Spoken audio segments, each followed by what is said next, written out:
Hello again, fellow podcaster, and welcome back to Pod Theory. I am your host, Jason Cercone, and today we're taking a look at the question, where is your money best spent on your podcast? Depending on where you are in your podcasting journey, you may be wondering where the best place to invest money in your show may be.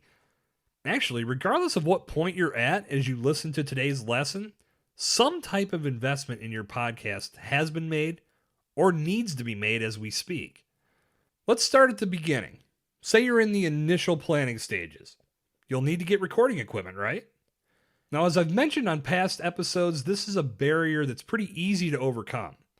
You don't have to break the bank to get everything you need to produce a quality show. At the same time, you don't want to skimp and get cheap mics and mixers or used equipment, or you'll run the risk of audio issues from the very start. My recommendation is, and always will be, the Zoom H6 Handy Recorder. It's a bit more of an investment, but it's well worth every penny for what it can do. If you want to find more options than that, just go to Amazon.com and search podcast equipment. It's as simple as that.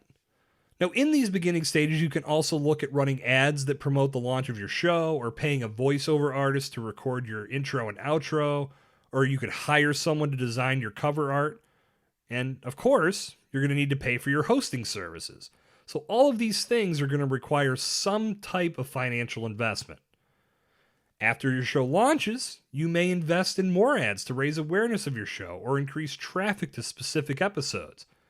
You may also choose to upgrade your equipment, or you may choose to pay a premium for a well-known personality to appear on your show.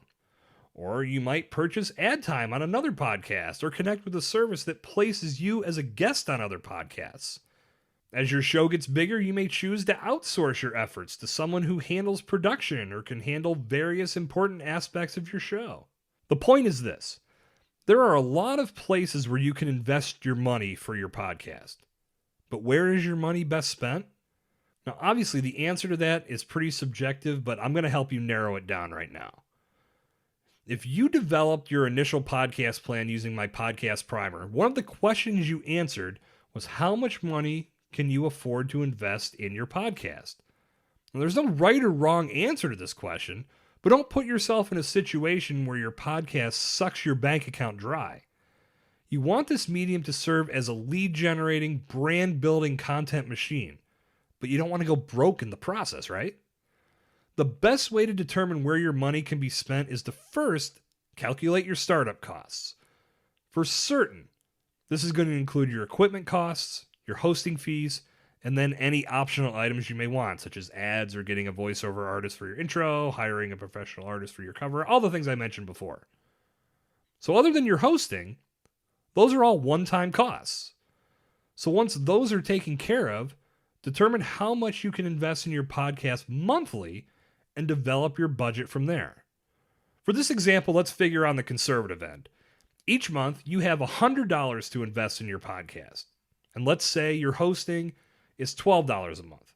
And remember, if you sign up with Buzzsprout as your host, you can set up affiliate accounts with various services and monetize your podcast right from the start. This is going to help defray some of your monthly expenses and give you more revenue to pour back into your podcast. Okay, back to the budget. So, as I said, your hosting is $12 a month and your budget's $100. So that leaves you $88 to invest wherever you feel the most return will be delivered. Now, if it's me, the first thing I'm looking at is my equipment. Is there anything that I need to upgrade or replace? If the answer is no, and most of the time it's going to be no, use that money for paid advertisements, period. It's up to you whether you want to do Facebook, Twitter, Instagram, Google pay-per-click, or a combination of everything. But be smart about it. You don't want to advertise just to advertise. Run some test ads for a smaller amount on each network and see which one returns the best results. As we're learning more and more, networks like Facebook and Instagram are very ad heavy. Organic reach is all but a thing of the past, and gaining any traction on these platforms requires an ad spend. Before you get into this deeper, be sure to do some research and familiarize yourself with good practices for paid advertisements. Again, you don't want to just flush money down the drain for the sake of advertising. And believe me, these networks will eat your budget up and not even blink. You want to make sure you know what you're doing before you start investing your money. And there's plenty of programs and videos and podcasts out there dedicated to this subject. So make sure you have a solid understanding before you proceed. Now, in my opinion, the 3 best places to spend your money when it comes to your podcast are equipment upgrades, paid ads to help increase the visibility of your podcast, and outsourced services that help you with important aspects of your podcast that you don't have time for. Any of these 3 options are going to add value to your production and help your podcast grow and evolve as you move forward. And that will bring down the curtain on episode 55 of Pod Theory. If you like what you heard, please rate and review the show on Apple Podcasts and help Pod Theory find the ears of more podcasters like yourself. Good talk. I'll see you back here next time. This has been Jason Cercone on Pod Theory.